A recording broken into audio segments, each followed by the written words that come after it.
smiles, loving us, appreciating us. We are feeling on top of the world. I wish I had more time here. Unfortunately, I have to leave early in the morning. But I'll be back. I'll be back. Yeah? I've really loved this city and the people. You are wonderful people. You are very welcoming. I deserve to spend more time with you because it's a rare opportunity. Secondly, let me thank you, our great people from Kenya, for being united, for staying together and loving one another. That is the Kenyan spirit, and that is my wish. And I'm very happy since I came to the US more than a month now. Wherever I have gone, I've found Kenyan people. They love one another and they stay together. I am very encouraged, and that is the message I'm sending back home, telling our people what I have found in the United States, that our people are one, our people love one another. And I want to encourage you to continue loving one another, staying together, be your brother's keeper. Let us hold each other's hand and let us live in peace, harmony, and love, because that is the right thing to do. Why is Rigathi G in America?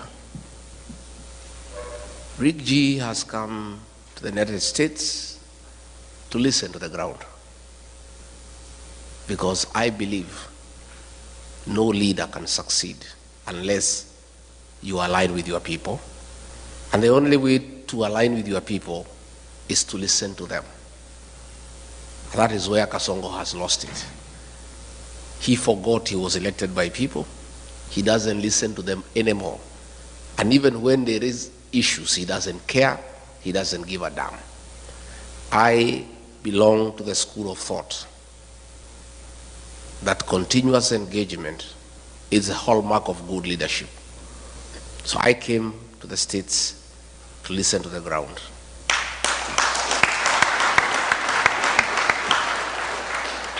Hapa Midwest munasemaje? One time. Ati munasemaje? One time. Hapa ndio munasema? Yes. Kasongo ni one time. Mumeamua? Museme na sauti kubwa asikie akiwa nyumbani. Ati munasemaje? Thank you very much. I've come because the people who live in the United States are part of Kenya. And they, like other Kenyans, care about home. And more than anybody else, the people living here are troubled by what is happening at home. They are anxious, they are fearful, they are worried. And I came so that I brief you as to what is going on back home. And I tell you the few ideas that we have of what we need to do. And I plead with you to walk with us in that journey, to liberate our country, to restore our dignity, to restore our country, and to make sure that we have a beautiful country that we call home. Because at the end of it all, east or west, I have no doubt in my mind that all of you in this hall and all of the Kenyan people across the United States and elsewhere have a plan one day to go back home. Is that true? And you want to go to a home that preferably better than where you are. So it is your concern, it is your prayer that home works, systems work, there is a peaceful environment to do business, there is security, there is healthcare, there is education, so that when your days come and you need to come back home, you can leave your children here continuing with your investments and retire back home to a very peaceful retirement. And that is what all of you would wish. I am aware sufficiently that you know what is going on at home. because you people do a lot of work back home by supporting families. And therefore, on a daily basis, you are in conversation with the people back home, and you, like all of us, are concerned about what is going on at home. And before I go into serious things, on a light note, cousin Omari, ako wapi Omari? Amenda. Where is Omari, the guy who is married in Lemuru? Omari? Omani. Where is he, the guy who is married in Lemuru? So when you see him, you tell him, traditionally, and I think that's why he has left. I think somebody from Mulima must have sold me. Because I wanted to tell him, traditionally, all the girls are my daughters. Yes. And payment of dowry is a life thing. So anytime, anytime you meet your father-in-law, you must. So I had hoped to kutana naye nyuma ya hema, anipatie kitu in dollars, because of having my daughter from Lemuru. Let me say this with a light touch. Let me say this. Back home, it's tough. There are tears. There is anguish. There is fear. There is uncertainty. Our children between the ages of 15 to 24 are being abducted and killed by the state. More than 200 kids since 2024 have been abducted, tortured, and killed, and others have disappeared. Parents worry. When you don't know where your child is, you cannot sleep. If you call your child and the phone is off, you are worried. And the situation has been worsened. That Kasongo and his boys have now gone berserk, and they no longer fear, and they no longer pretend. The CS in charge of Interior, Kipchumba Murkomen, in broad daylight, gave an order to police to shoot, to kill. A week later, Kasongo himself, shamelessly, in total impunity and total disregard of the Bible teaching that thou shalt not kill, in total violation of the Kenyan Constitution, publicly announced that our children should be shot in the leg. The chairman of the National Assembly Committee on Defense and Foreign Relations, Nelson Koech, corrected Kasongo very angrily that the kids should not be shot in the leg, they should be shot in the head. That is the situation we face as a country, where in total disregard of the Constitution, against biblical teachings, a president of a country elected by the people has the audacity to give orders for the extermination of our children. That is why Kenyans are saying, Bwana Kasongo, even if you pipe milk to our homes, even if you build roads made of gold, Even if you paid us every day 100,000 shillings, your hands carry the blood of our children. And there is no way we can vote for you. And that is why the one-term movement is now like a religion in Kenya. Everywhere you go, where 2 or 3 are, that is the discussion. In the Uber, in the salon, in the matatu, in the bar, the discussion in the country is that this man must go because his hands bear the blood of our children. I want to say that this situation cannot be allowed. And since he is not pretending anymore about the killing of the children, he has announced it himself. The people of Kenya have no choice but to make sure they send him home and remove him from office through an election.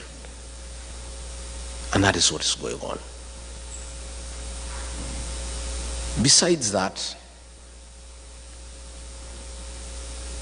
the economy is on a nosedive. Pending bills, people who worked with the government for many years, he has refused to pay them. They are owed more than 900 billion Kenya shillings. If you look at the Nation newspaper every morning, there are about 10 to 12 pages of auctions of properties being sold belonging to businessmen who did work for government and they have not been paid for the last 3 years. The only consolation is that nobody is buying the property because nobody has the money to buy it. So they keep on re-advertising every week because there is nobody who has money to buy the properties.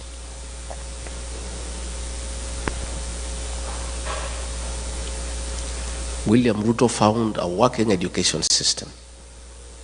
President Mwai Kibaki, the third president of the Republic of Kenya, the greatest leader of our time, brought free primary education, and President Uhuru Kenyatta improved it by extending to secondary schools and also bringing 100% transition from primary to secondary school.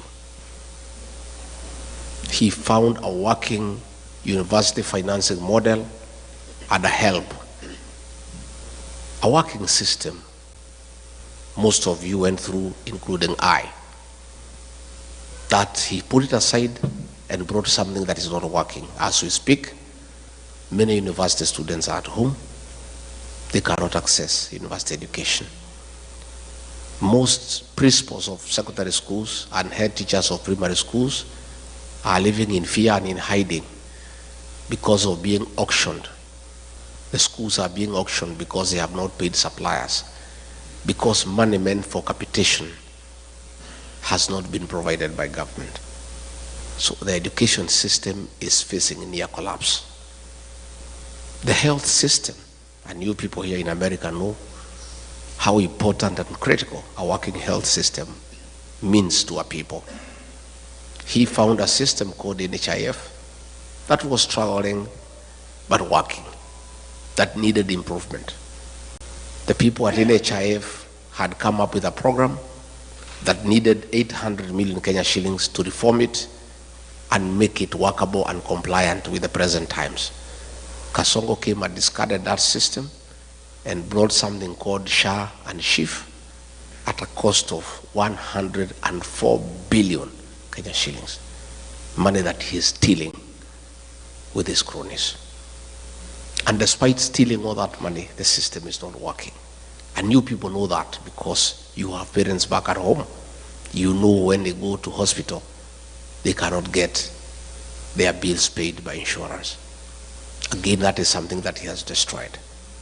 He came up with something called the housing levy, ostensibly to construct affordable houses for the people of Kenya. It is not the work of government all over the world to construct houses. Governments put up roads, water, electricity, drainage, sewage.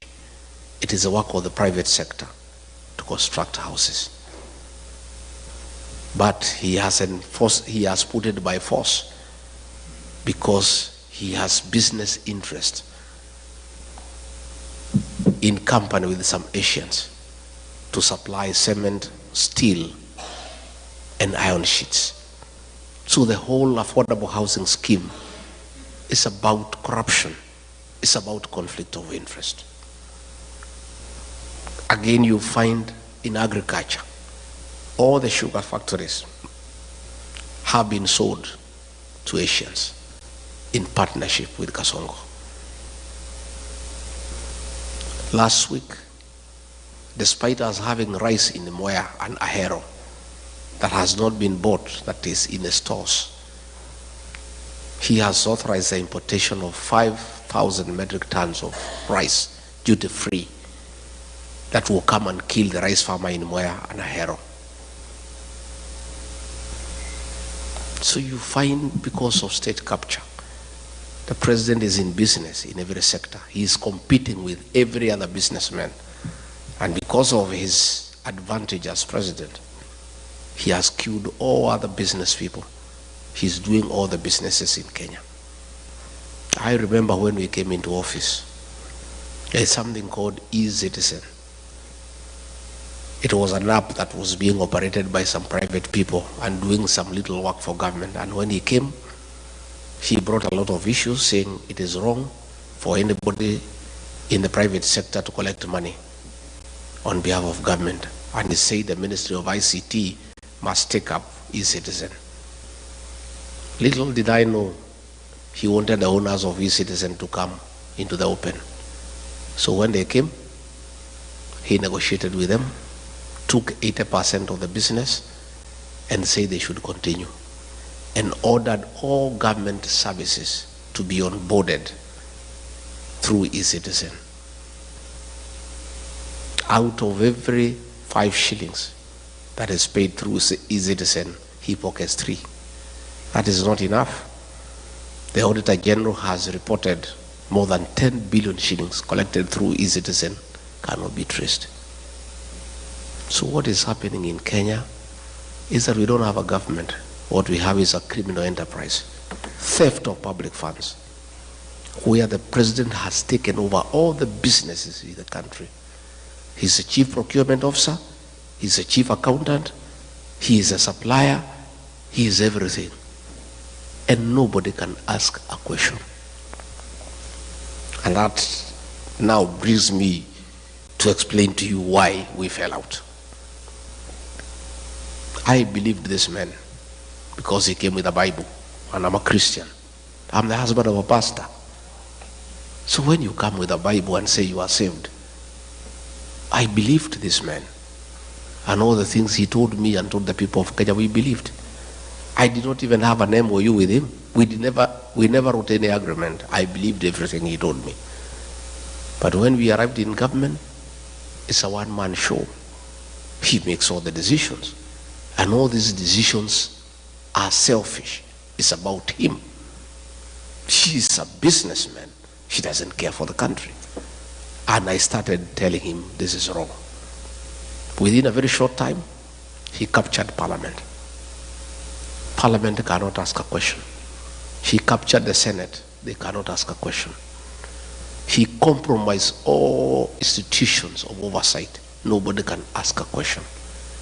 The only person who remained who could ask a question was Tinga, Raila Odinga. And he told me, we'll look for this man. He loves money.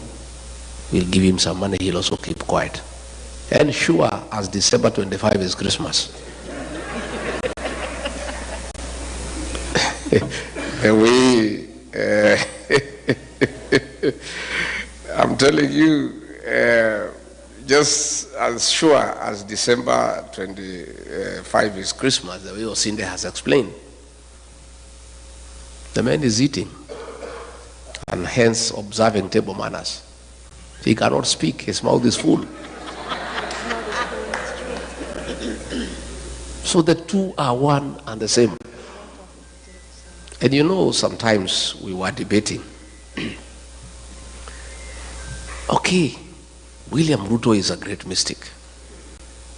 It's a mistake we have to live with. We made a mistake. I made a mistake. And I have apologized to the people of Kenya.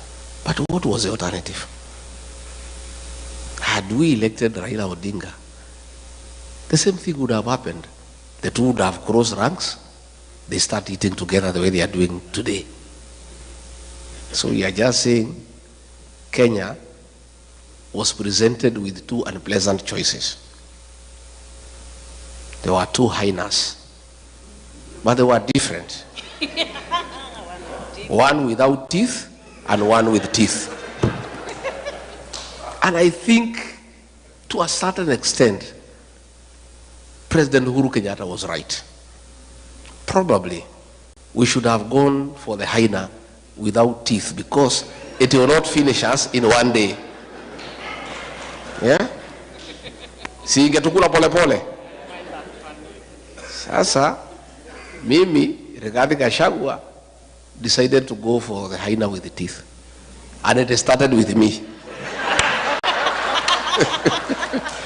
So somebody was telling me, much as I sympathize with you, nafikiri ni sawa, hii fisi iko na meno ilianza na wewe, ndio sasa ikujie, si? So yesterday I heard David Morales saying that Jubilee can support Raila Odinga if they abandon William Ruto. Raila Odinga and William Ruto are birds of the same feather. None of them is an alternative. We must get rid of the two because they are Kenya's problem. So when he bought Raila Odinga and he kept quiet, then he started stealing everything in the country, started killing people, and I disagreed with him, and I was left as the only option now to fight for the people of Kenya from within government. Everybody else had been compromised. I was left alone, and I started fighting from within. So when he decided to kill our children, the Gen Z, I said no. And when he insisted and killed them on June 25th, 2024, I went to Mombasa and called a press conference as Deputy President and told him off. And that was our parting shot. We never talked again from that day. We would only communicate in messages because I called him out publicly for killing our children.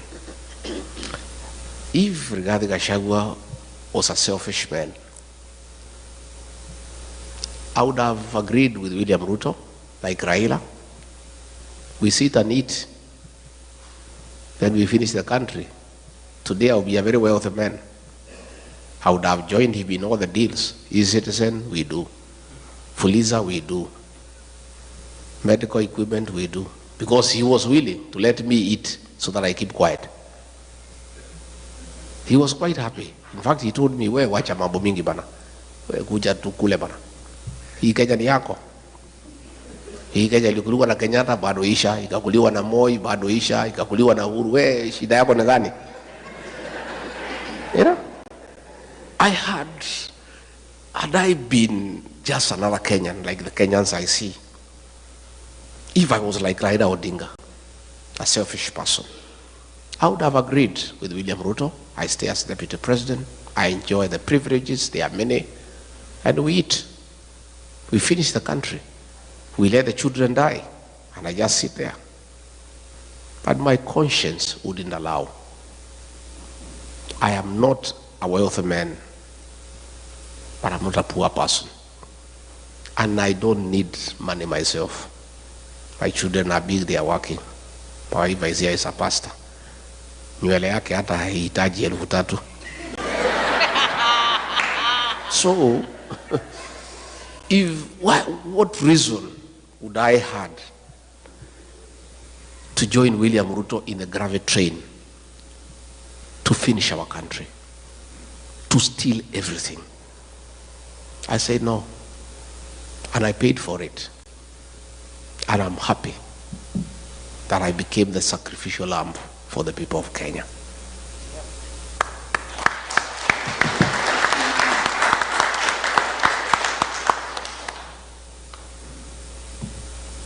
will fix our country. And I want you to be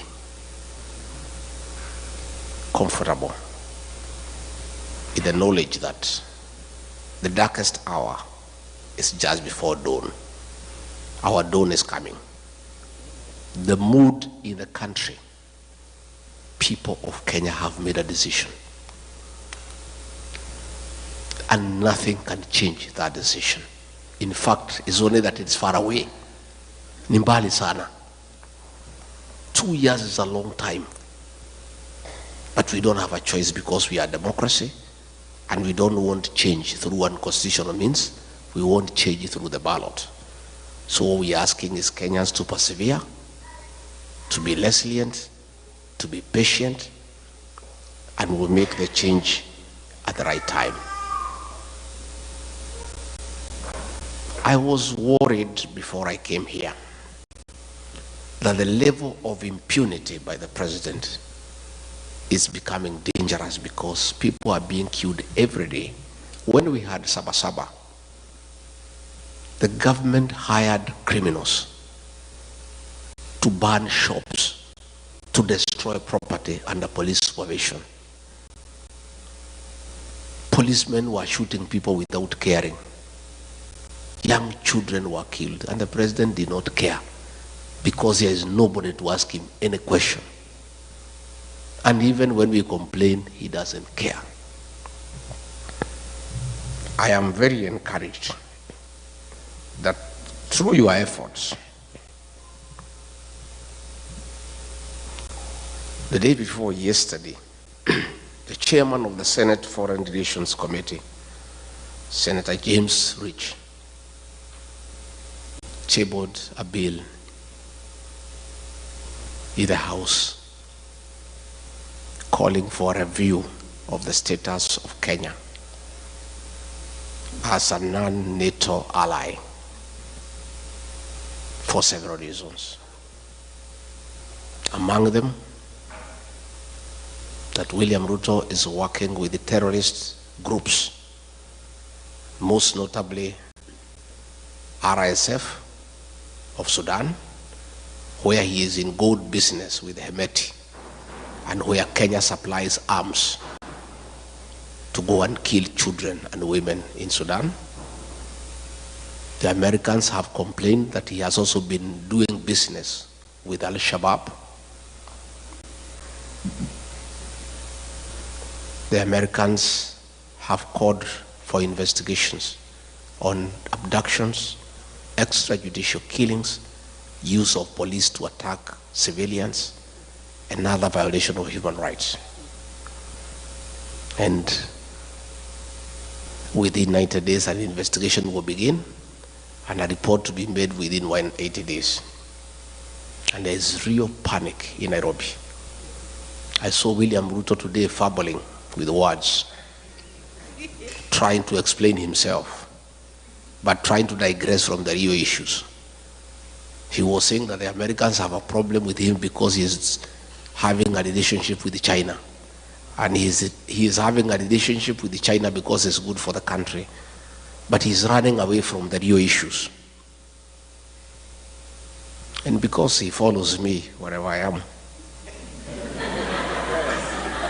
it is good for me to tell him why the Americans have a problem.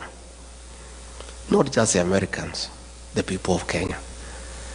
The Americans have just heard the cry of the Kenyan people, and they are raising issues. William Ruto, aka Kasongo, please, the Americans want to have an investigation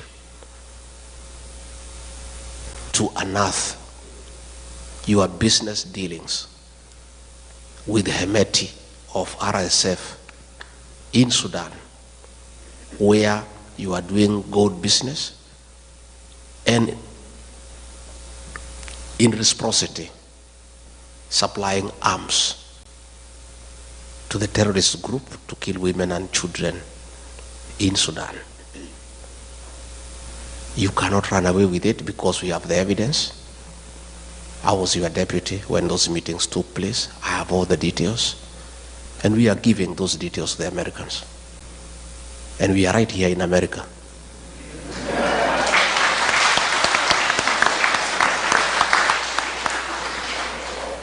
And much as you think we are stupid, don't just think we are just here, just moving around. We are also here to put the Kenyan case to the American government and to Congress and to the Senate.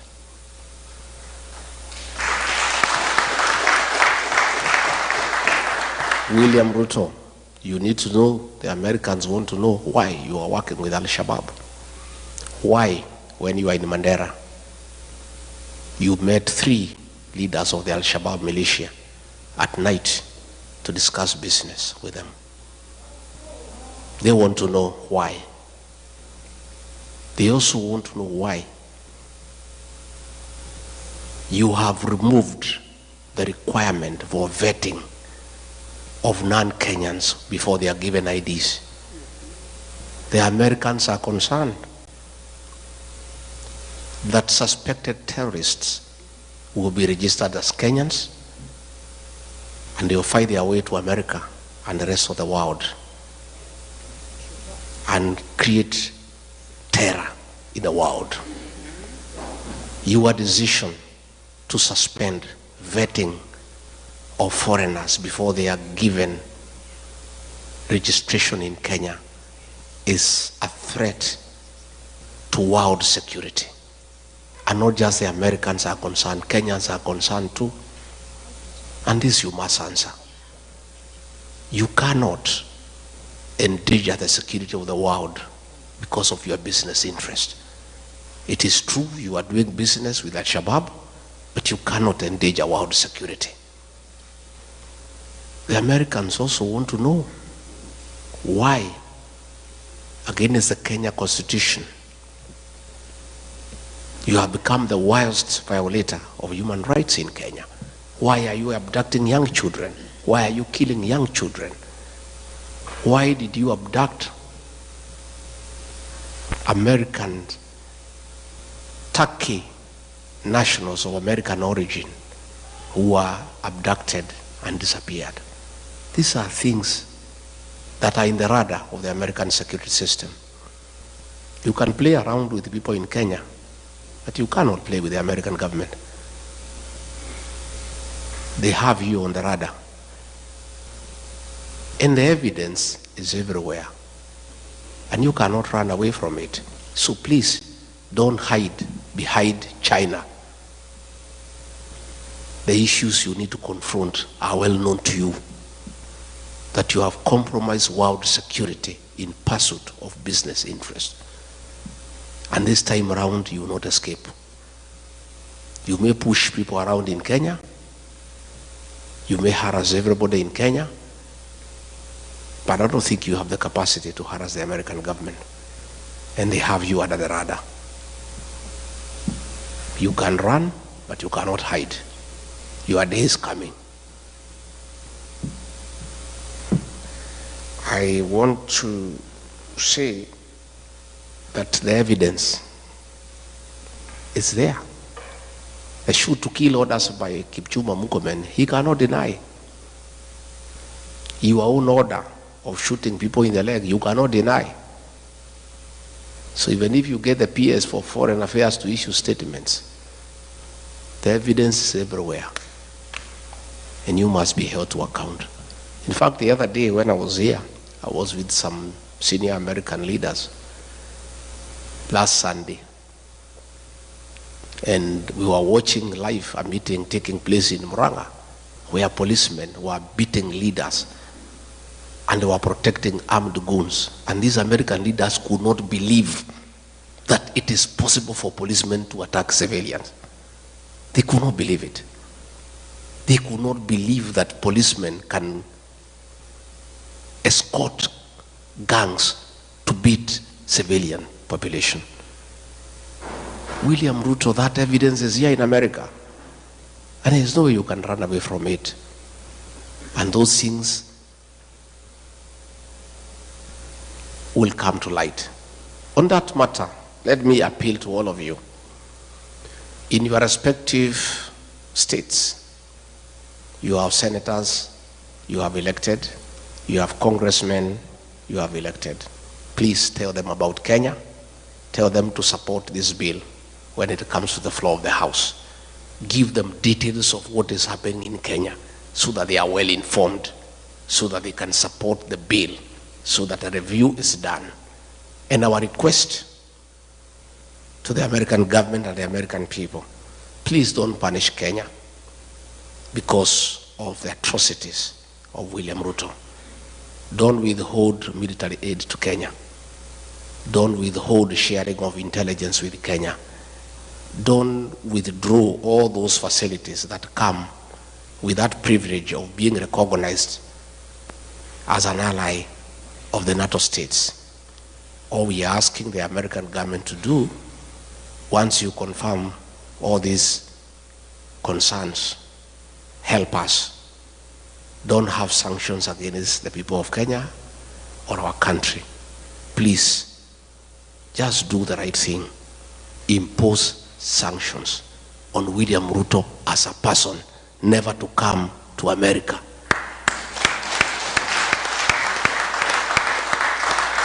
And I think if he does that, that is our problem. Kenya should not suffer because of one person. Let's deal with the person. And I think if the government here can impose sanctions against him, that he cannot come to America and he cannot go to other states that work with America, our problems will be sorted instead of punishing the country because of the actions of one person. Diaspora people,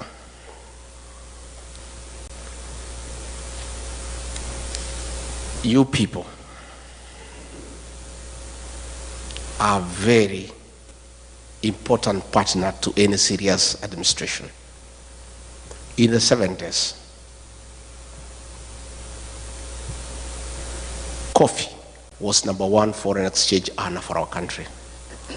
In the 80s, it was overtaken by tea. Tea became #1 foreign exchange earner for our country. In the 90s, both coffee and tea were overtaken by tourism, and it became #1 foreign exchange earner. But as we speak today, all those have been overtaken. The #1 foreign exchange earner for our country, Kenya, are remittances from the diaspora. It is you guys.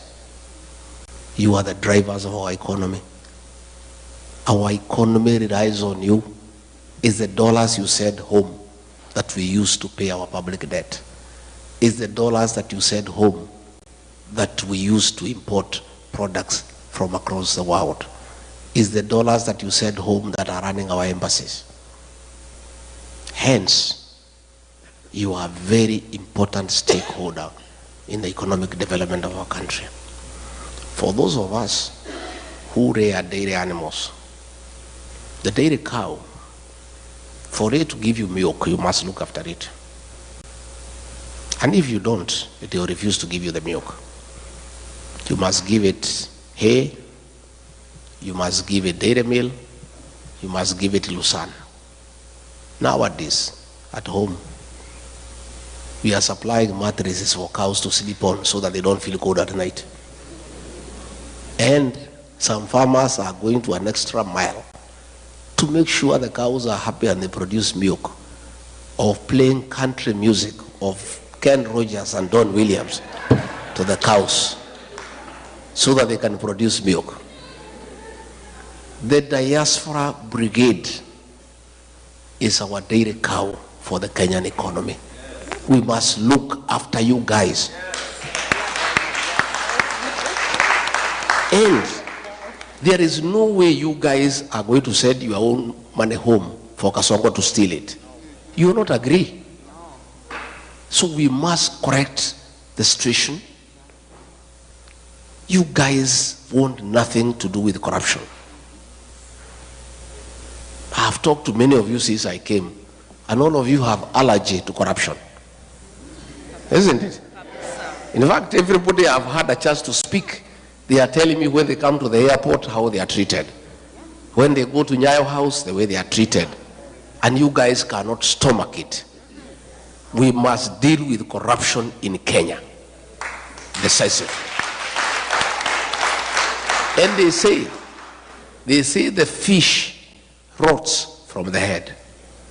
The problem we have in Kenya is the president is a leader of corruption in the country. State House is a crime scene. There are Asians there with briefcases every day, and he spends all the time with them. Sometimes he would keep me there as deputy president for 5 hours as he is talking to Asians, discussing deals. For us to deal with corruption in Kenya, we must start from the top, and then we come down. You guys must bring your money back home. Our country should stop borrowing money from other countries and borrow from you because you have the money.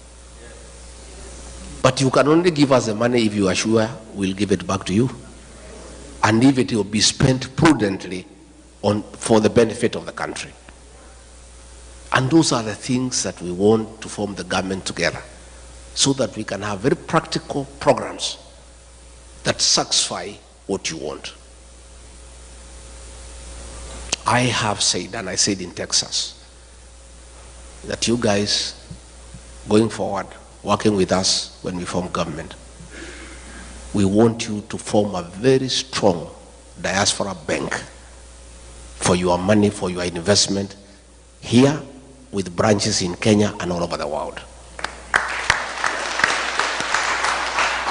You guys have sufficient capital to start a big bank, and you have the right personnel to run that bank professionally. And you see what will happen. If you have a diaspora bank with branches in Kenya, all the properties you have bought in Kenya, you'll use them as collateral to borrow money from that bank and invest here in America. But as it is today, all the plots and the land you have bought in Kenya cannot help you, because you are borrowing here from the banks here, and they cannot accept Kenyan titles. Again, we need a discussion with you guys on how we vet developers and people who build houses for you and who sell you land, so that we eliminate the crooks who keep on conning you from time to time. We want to have a conversation that it is immoral and wrong to have double taxation. You cannot be taxed in America. After paying your taxes from your savings, you send money back home and then it is taxed again. That is a discussion we are going to have, so that the money you remit home must be exempted from double taxation, because you have already paid tax in your country of origin where you are working. We need to discuss, how do we encourage you to save at home? Can we have an incentive-driven package where we give you an interest rate that is higher than what you have here in America, so that you have the motivation to save your money back home, so that this money can be available for on-lending to other people and for government work, and your money is earning higher interest than your country where you are working. So I'm saying, I have come to start engaging with you. I don't want to engage you when we form government. I want to start this engagement mapema. So by the time we form government, because we are going to form government, already we have a plan in place for implementation. And that is why I want to create a mechanism for engagement with you people the way we are engaging today, so that we have a way we shall be engaging, so that you tell us what you want us to do. We also benefit from your experience in a country that is working. Devolution here is working. You know, I was here last night, it was raining. When we came out, you cannot even know it has rained, because the drainage works. Huh?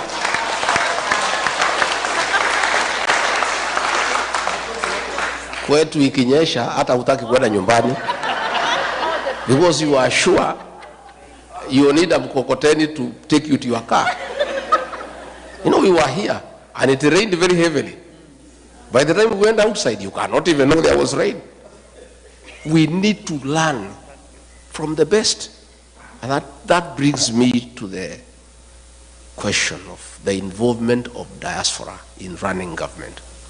It is my intention that we work together so that you are part of us and you become part of the decision-making process so that we benefit from your experience in a country where things are working. To start with, the embassies across the world, it is my conviction that we'll get the best service, consular services, if you have people who have worked here in America for 30, 35 years running our embassies. Yes. Yeah? We would get the best investment opportunities if you have people who know what the Americans want in the embassy, because you know their strength, their weaknesses, their preferences, and where we can do business together. I mean, an ambassador serves for 4 years. So when you appoint a politician from Nairobi to come to Washington, he takes 1 year for us to know his way around here. Exactly. True? True. First 1 year. Yes. Where do I take my children to school, hospital, nini, 1 year imeenda.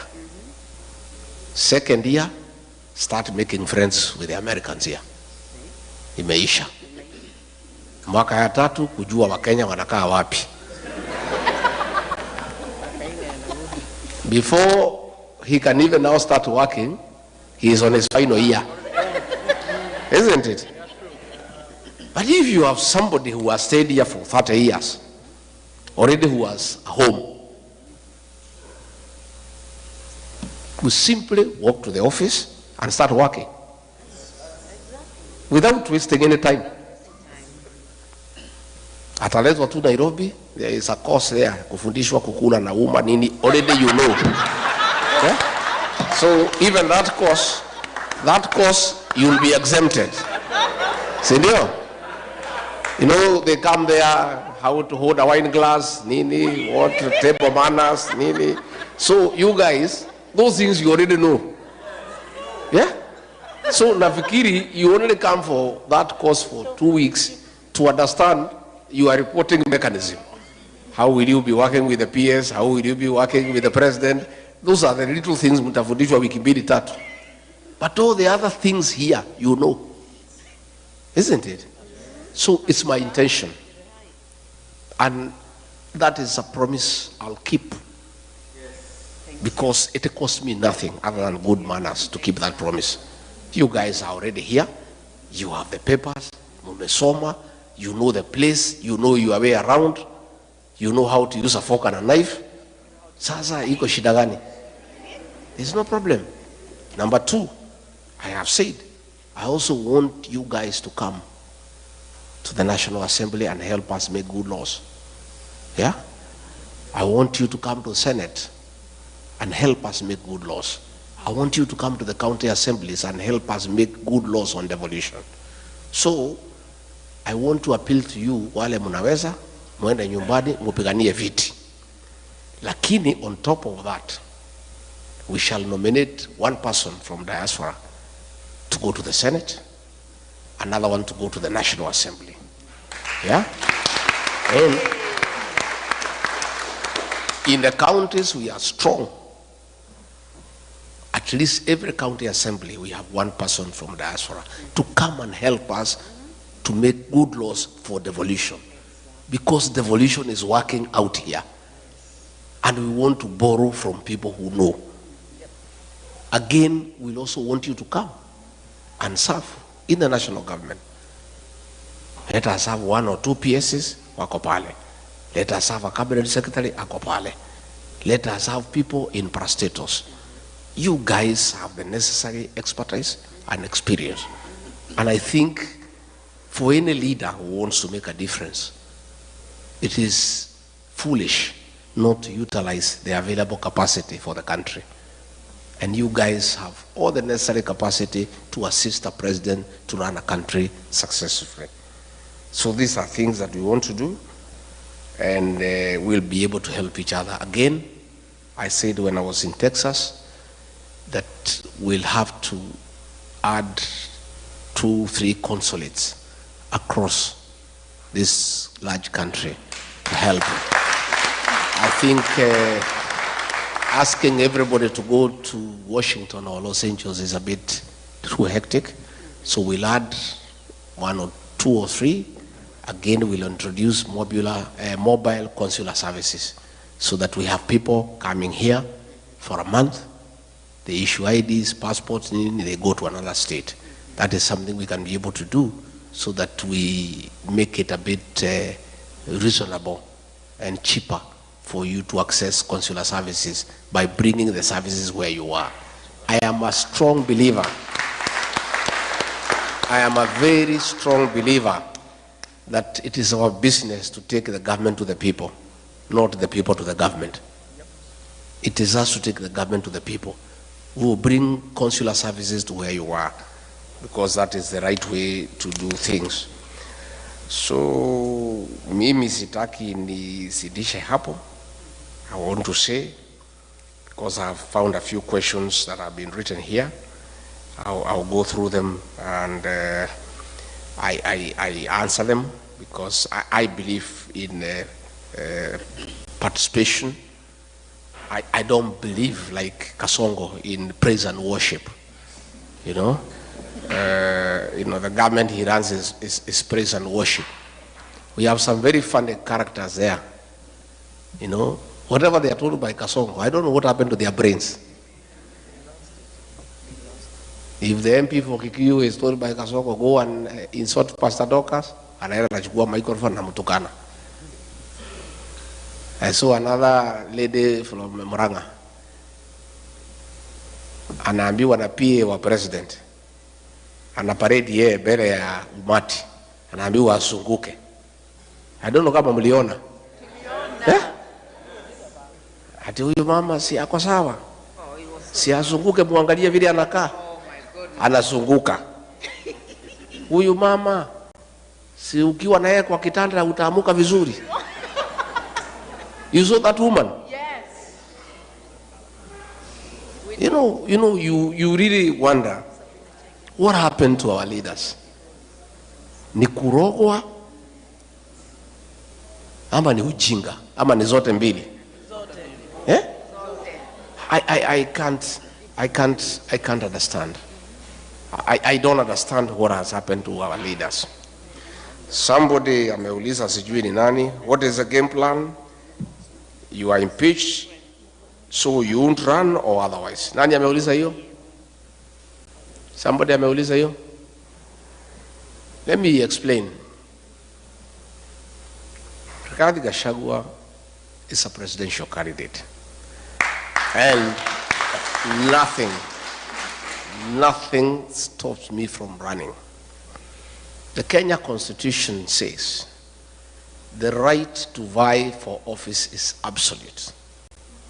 And you can only be stopped from running if you have been convicted. And even if you have been convicted, you cannot be stopped unless you have exhausted all the available mechanisms of remedy. Last year, 2022, the Honorable John Weluke, before the elections, was convicted for 74 years for theft. You remember? Yes, we do. And he went to committee and he was given bond pending appeal. He appealed to the Court of Appeal. And as the case was going on, the elections were there. And he went and ran and nobody stopped him because you can't. And he won. Later on, the appeal went through, the conviction was quashed. Had he been denied a chance to run because of the conviction by the High Court, and then let alone he is let to go, his rights would have been violated. I underwent a very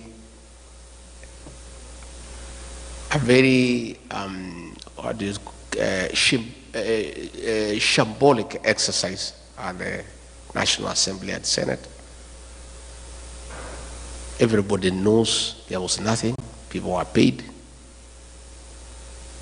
MPs were paid 500,000, senators were paid 10 million. Haraka, Ruto paid them. And we went to court under Article 50. And Article 50 says, no man shall be condemned unheard, and the right to fair hearing is absolute. I did not get a chance to defend myself in the Senate. I was in hospital. I did not present my evidence. So this is a matter that will be dealt with by the courts, and in the fullness of the time we shall be vindicated. In the meantime, the matter is in the High Court. It has not even started. If it is go to the High Court, depending on the way it goes, if I win, the state can go to the Court of Appeal, the matter proceeds there. If I win again, they can go to Supreme Court. Or vice versa. Until those mechanisms are exhausted, the Constitution of Kenya guarantees me the right to vie for office, and there is no law that can stop me from vying. Yeah? So, in fact, I'm supposed to fight for the impeachment to be quashed, and then I go back to office. But I'm not interested. I cannot serve Dr. Kasongo, because he's a pathological liar, and I'm a truthful person. Me and him working together is like trying to mix water and oil. I'm not interested in going back to the office. I just want my rights to be granted and to be proven innocent, because there's nothing I've done that is wrong, and I just proceed with my life. I have no intention of going back to office. Even if the courts told me to go, I will not go. I'm not interested. So I want to assure you, nothing stops me from fighting, and the people of Kenya know that. That's why you see I enjoy a lot of popularity, and I continue to seek for office, and God being faithful will get there.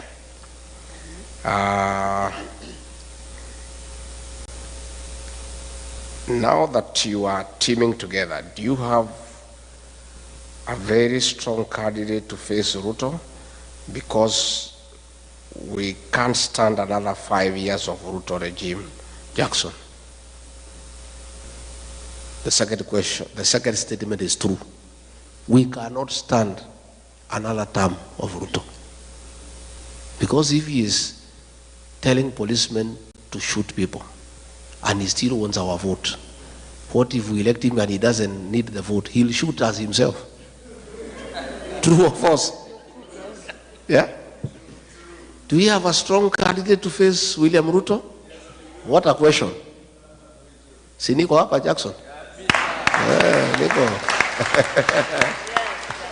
We are there. Don't worry. We have a big team, and we have agreed between me, Stephen Kalonzo Musyoka, Dr. Fred Matiang'i, Eugene Wamalwa, George Natebea, and Mother Karua. And anybody else who wants to join us, Ata or Mtata, whoever. Hatujafunga na hatuwezi funga. Kila mtu atafute kura zake. Tutakuja kuketi hapo nyuma. Tutoe mtu mo? One person. And me, I have committed publicly, and I want to repeat, that if that formula does not favor me, it favors Kalonzo, or Matiang'i, or Eugene, or Mother, or Natebea, or whoever, I, Rigathi Gachagua, and my supporters will support that person unconditionally.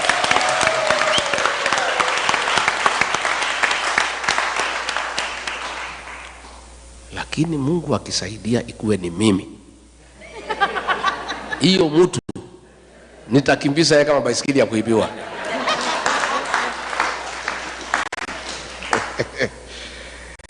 So,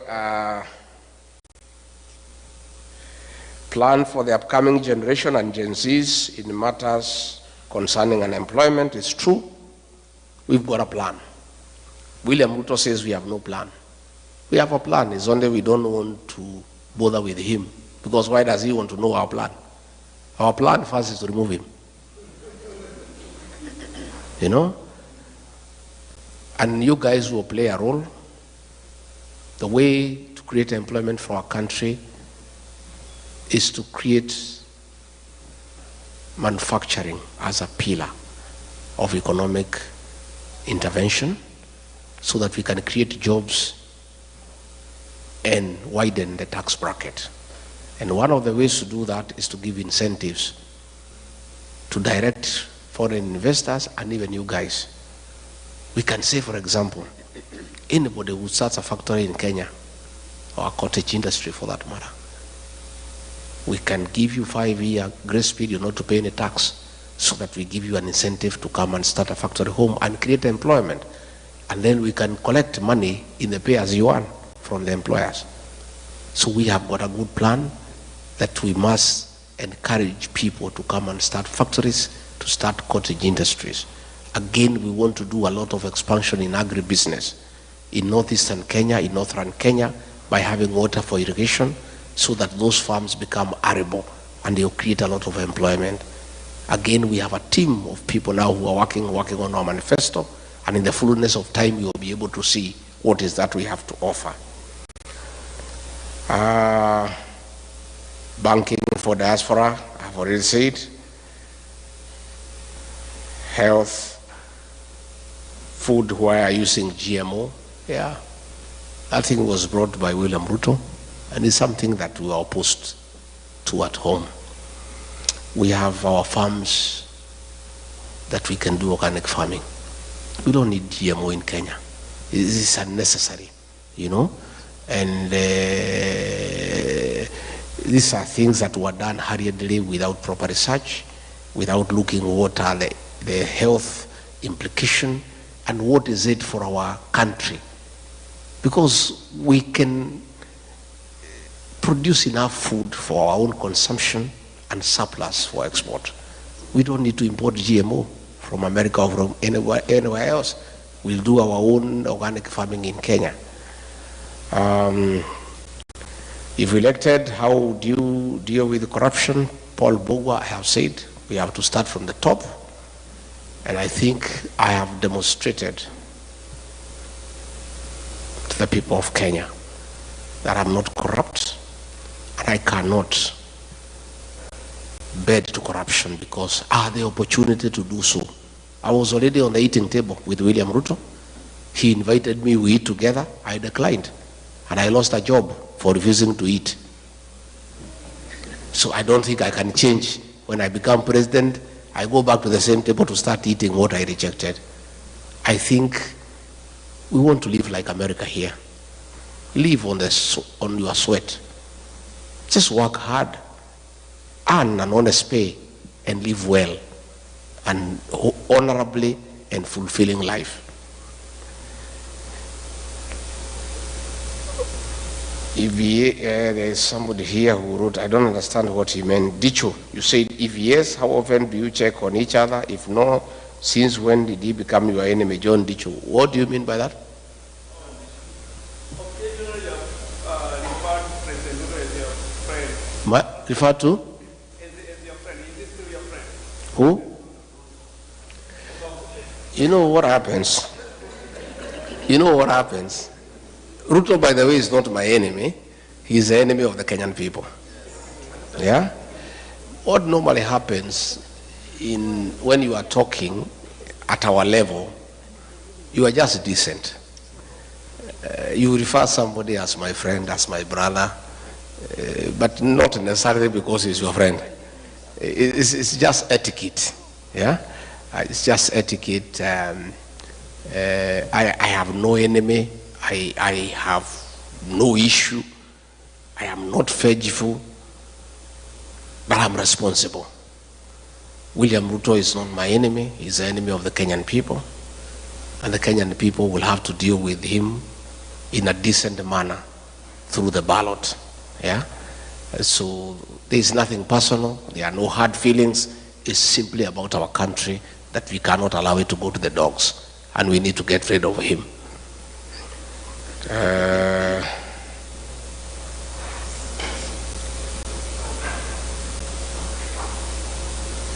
Why do we keep sending money so easily and yet we can't vote from the comfort of our beds using our gadgets? How come you keep on saying you understand the ground, and yet when we want to run for a political position from here, it is a problem? How are you going to reconcile these issues? We'll have to develop our electoral process, but it takes time. The voting here is electronic. It's a democracy spanning over several hundred years. Our democracy is 61 years, 62. We keep on improving every day. We haven't yet reached there where we could go electronic. Mostly our people, the rural population, quite a bit of illiteracy and sub-illiteracy, but we are getting there. With the time, I'm sure, in years to come, we'll go fully electronic so that you can, as you say, vote from your bed. Yeah, but tutaenda pole pole so that we get there. Again, we are going to lobby IBC to increase the voting polling stations here in the States, because as you have said, it's very expensive to go to Los Angeles, to go to Washington, to go to New York. IBC is independent. I cannot give a commitment in totality, but all I can promise is that we are going to lobby them to increase the stations. We have a very vibrant constitution, and when you were in office, some goons went to the Kenyatta's farm, but unfortunately nobody was apprehended and taken to court. What happened? Mainawero is true. Kenyatta's farm was attacked, and some people were even trying to blame me. And I just kept quiet because Uhuru Kenyatta knows he was President of the Republic of Kenya. Issues to do with a retired president, his welfare, his security, his allowances, his travels, are dealt with by nobody else other than the sitting president. There is nobody who could have attacked Kenyatta's farm without the knowledge and the concurrence of the sitting president. Rigathi Gachagua has never been president. Yeah? And it was something that was being done so that they can make us, the leaders from the mountain, fight each other. Yeah? His security was withdrawn, that of his mother, and they were trying to say, no, he's a deputy president who ordered the withdrawal of the security of President Kenyatta. How? There's nobody.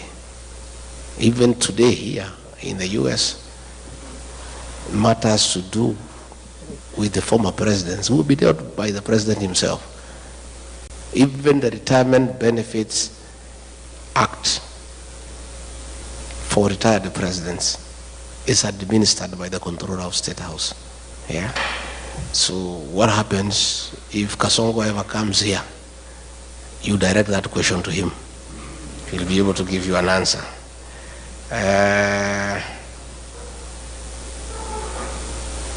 James Waite, how will the new Kenyan administration address historical injustices so that the country can move forward? It's true. I said yesterday in an interview that was done by Jerry that we already have a commission on restorative justice. And when we form government, we'll appoint a judicial commission of inquiry to inquire into the killings of the Gensis and other people who have been killed and harmed, so that those who did it can be brought to book and they can be given compensation.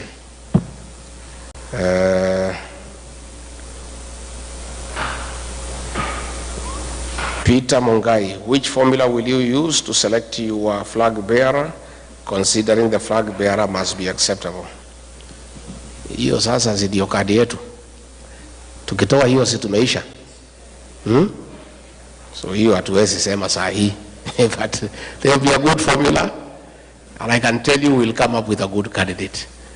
And we are not in a hurry. For now, our candidate is Ruto must go, and our plan is one term. Because if we announce our candidate now, Kasongo atatusumbua sana. Hata mwekea vikwazo na kumsumbua na kumutatiza. So wacha tukae namna hiyo. Our candidate for today is Ruto must go, and our plan is one term. Wacha angangane na Ruto must go, na angangane na one term for now. Yeah? And that's why he keeps on saying, where is your plan? So that he can start attacking it. Yeah? Hey, mimi napingana na nani? Unapingana na Ruto must go.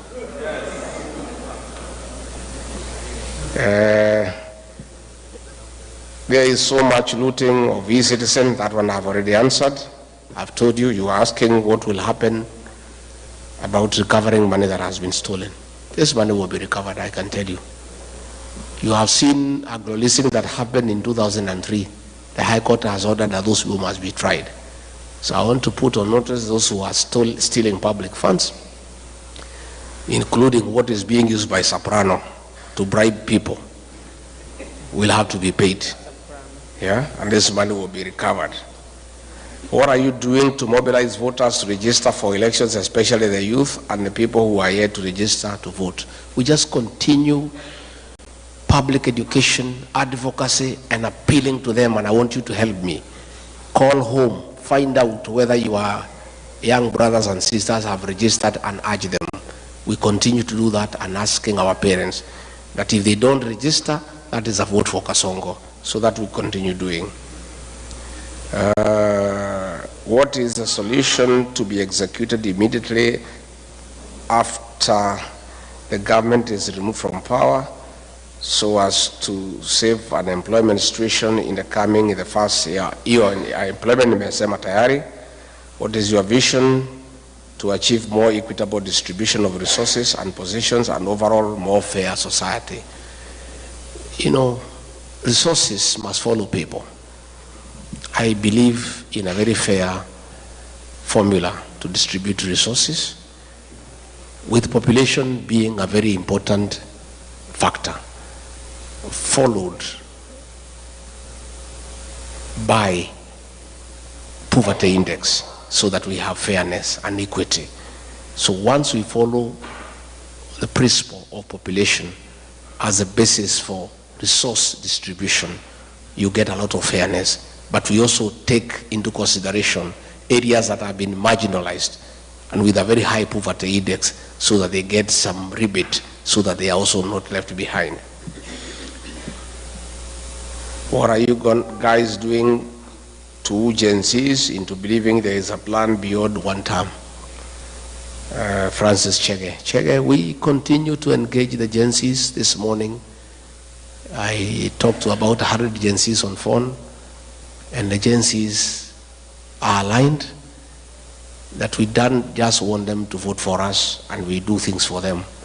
We want them to be part of the decision-making process by coming to the table, so that we get solutions together. And I can tell you, they are believing us, because like when I fought for them, when Ruto was killing them, they believed me. Anytime I talk to them, they listen to me, because I've already demonstrated my respect for them and concern for them.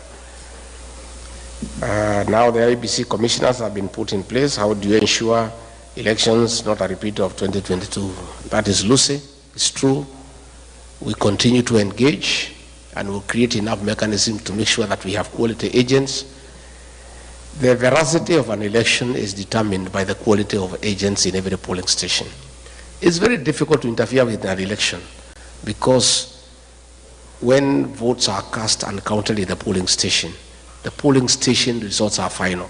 That is where you must have good agents to make sure that all the activities around the polling station are above board.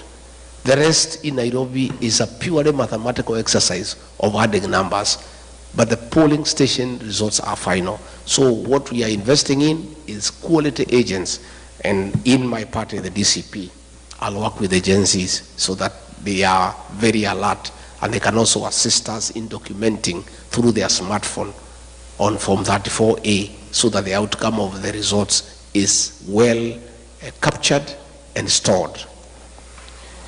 Thank you very much. I think those were the questions. Yeah. I think we have tried. Finally, we belong to the Citizens for Democracy, DCP, Democracy for the Citizens Party, DCP, and I invite you to become active members and support that party as your party by preaching its ideology and availing resources to support your party. You know, I saw some fellows back home saying, oh, huyu mtu ameenda huko kutafuta dollars. Sasa hii chama yenu, mimi sina pesa ya kuiba kama Kasongo to run our party. Even here in America, you know, all parties here, even the presidential election is supported by the members, isn't it? So we are also asking you to support that party because we want a party that is homegrown with support from its members so that when we get into government, there are no businessmen who are coming to demand debtors to pay themselves for what they contributed. So please support the party. It's a good party. It's a national party. And it's not a mountain party. The deputy party leader is Cleo Malala from Kakamega. The secretary general is Hezron Obanga from Kisii. The national chairperson is Paria from Kajiado. The deputy chairperson is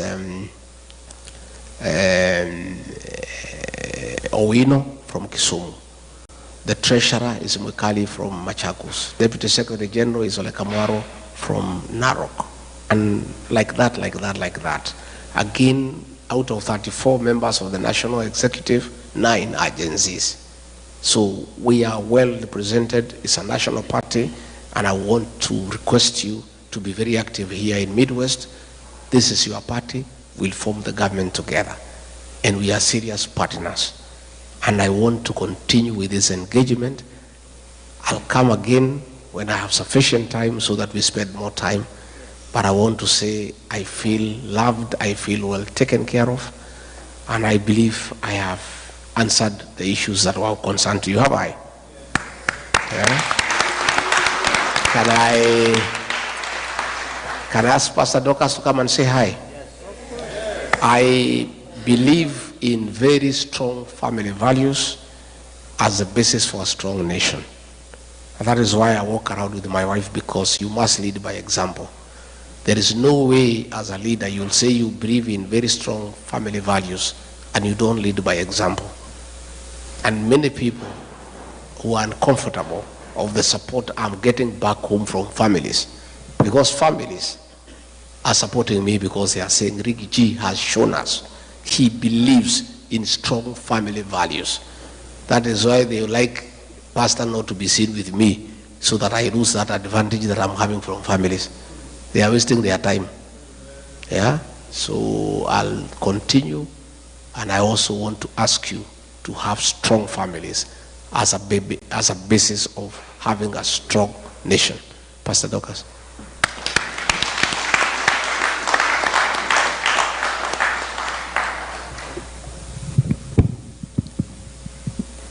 Thank you very much, the People's Deputy President, the committee that has put together this event, and ladies and gentlemen, and our children who are here. I can see you're already getting hungry. And you know, I'm a pastor, we could kesha. Now, I want to say just a few things. I'll only take a few minutes. If God loves you very much, there are things he's going to give you. One of them is a listening ear. The other thing he's going to give you is a seeing eye. When you can be able to hear You can hear the voice of the people, and the voice of the people is actually the voice of God. You can also see the suffering of the people, and by seeing the suffering of the people, your conscience is pricked so that you can change the conditions of the people. Now, you shall know the truth, and the truth shall make you free. You have just heard from the truthful man. And the truthful man has a wife who also supports him to speak the truth. Because the moment you speak the truth does not have two colors. It has only one color. You cannot kill the truth. You can hide the truth. But eventually, the truth will come out and you'll be vindicated. And that's why you must always stand for the truth. In Kenya right now, we thrive in many things. And one of the things I think people are revolting against is listening to lies, deception, and some of the things that are abhorring the whole world when we speak one thing and do the other. As a pastor, I know very well that the commandments form the substratum of every constitution of the world. And one of the things that we must abide by is respecting the sanctity of human life. Whether it is in the womb of a mother and when it is produced and we can see the reality of it. Now, shooting the leg amounts to killing our children. As a mother, I say no.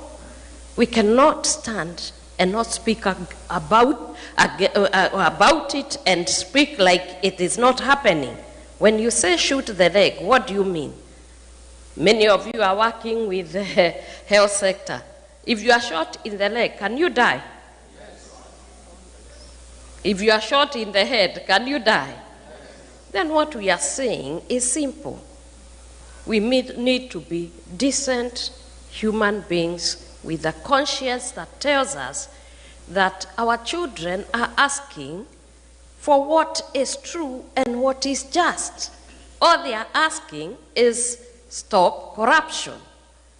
They are asking for us to make it an environment that they can be able to thrive in. They have gone to school, they want jobs. And all as parents we need to do is to have a listening ear and see the suffering and the groaning of the people and do something about it. In the Proverbs 23, verse 23, it says, buy the truth and do not sell it. The other thing that you must buy and keep is wisdom and instructions and insights. And I'm sure tonight, everything that you have engaged in centers on this. Buy the truth. Do not sell it. Do not tell lies. Do not steal. Do not commit adultery. Do not murder. Do not give false witness. And once we abide by the rules, then you'll be a happy people. The other thing that God loves is a family. A nation is constituted by families coming together. And a family cannot be there without a man and a woman. That is the family I'm referring to. Male and female. God created and made sure that they will be productive. So wives, respect and honor your husbands. Submit to them. Submission is not weakness. Submission is strength in itself. I'm in marriage for 36 years now, going to 37. And I can attest, and I'm a testimony that marriage works. And as it is said, marriage is actually a bed of roses, not a bed of petals.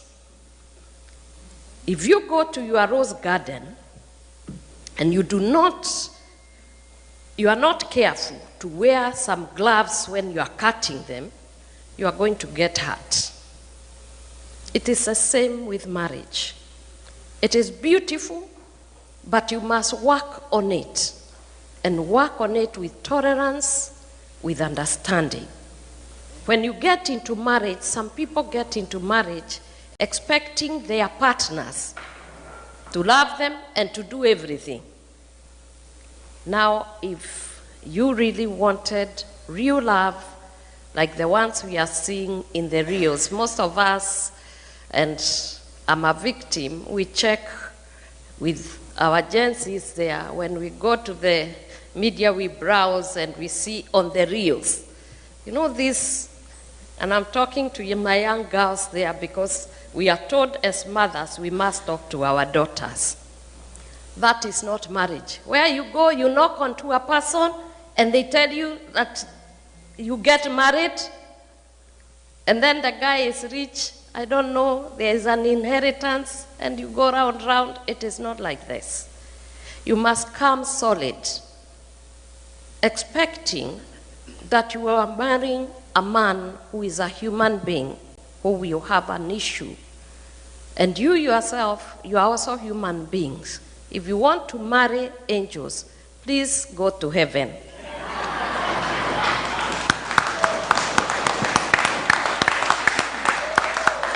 And while you are at it, we will be preparing to bury you, because you must die to go to heaven. And therefore, when you live with human beings, expect them to have flaws, work on them day and night. Wives, when you are endowed more than your husband, still remember, you must submit to your husband, love your husband, respect them. Money corrupts, and it can corrupt completely. And many of the women, when we get the money, and maybe the man is not doing very well, that's where the trouble starts. Oh, I have a witness.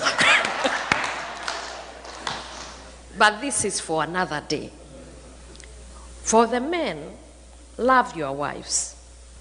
Understand them. Even though they are the weaker vessels, let me tell you, we are dangerously endowed